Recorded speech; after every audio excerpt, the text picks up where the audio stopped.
Jim Clouk, aka Check-A-Pro Joe, here on the Check-A-Pro radio show with a longtime Check-A-Pro member, Adam Greer from EzLift Garage Doors and more. Hello, Adam. Hello, Jim. How you doing?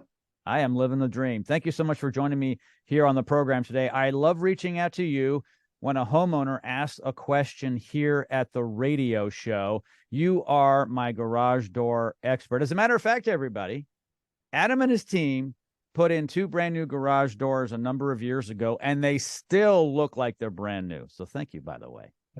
More than welcome. That was a great job.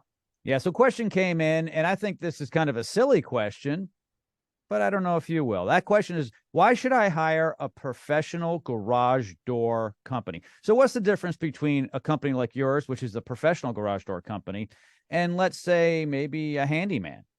Yeah, it is a great question, and it comes up regularly.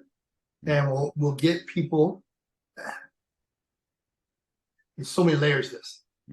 I don't want to dog every handyman. There are some great handymen, and sometimes I wonder why they classify themselves as handyman, because sometimes that has such a negative thing to it. And but your standard just handyman, the guy who can fix anything, he'll come in and fix it.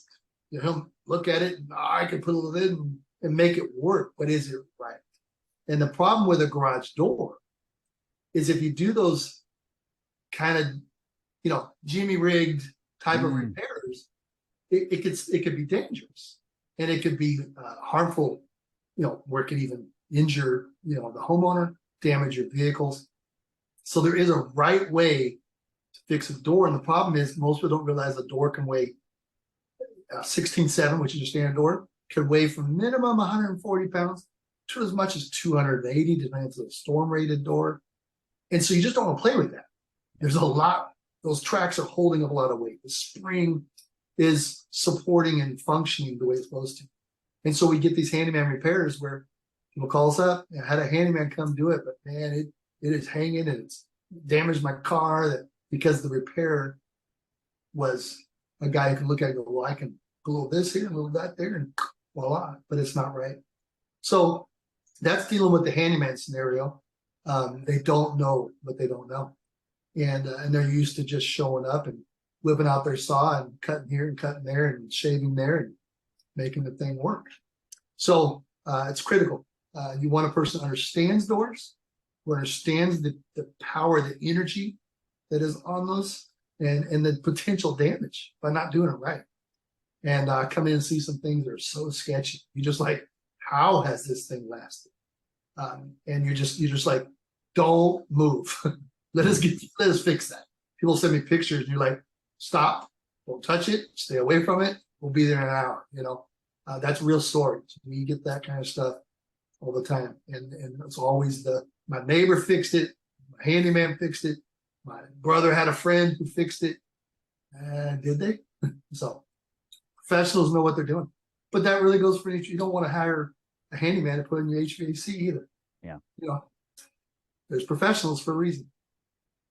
Yeah, you are a professional. You are well known in the greater Houston area, which is Houston, Texas. And the reason why I bring up Houston, Texas is the Texas part, because in Texas, you're not required to be licensed to do what you do. You're not required to be insured to do what you do. Anyone can get in your business. So you really need to be checked out.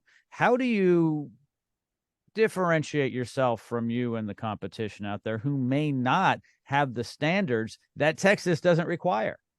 Yeah, and it's an ongoing battle. As a business owner, there's part of me that appreciates the fact that we're not highly regulated, because that's less stuff I got to deal with.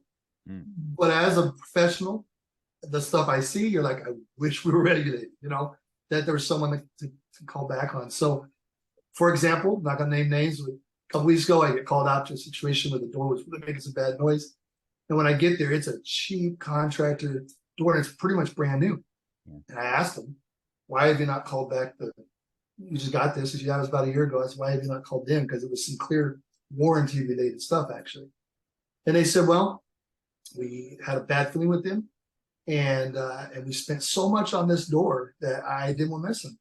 And so we get talking. I'm like, this is a cheap door. What do you mean so much? You know, so they shared with me, and it was a upgraded charge to a high-end door, and it wasn't. This is just, I mean, I don't want to use names even of the brand, but this was the low grade contractor, get it up, make it get through a year and go on, that they paid $1,000 for upgrade to a professional grade door, and it was still the same crap door. Homeowner doesn't know the difference. So back to hiring a professional. Sometimes those who have a professional, they got a brand that says they're professional, they're still cons. So what does a professional mean? Do some research, find out who you're hiring, you know, see what the reviews say. That because real professionals don't just have a good name necessarily or a good brand. It's still can be just as dangerous. Yeah, and Check a Pro, you know, locally in the Houston area for you, which you've been part of, is a way. Check BBB, check, you know, Google, any type of review service. The best thing to do really is type in the company name and reviews and see what comes up. And you want to always hire a reputable company like EzLift Garage Doors and more. Adam, thank you so much for joining me today. All of Adam's contact information is located in the show notes. Have a great day. You too. Thanks.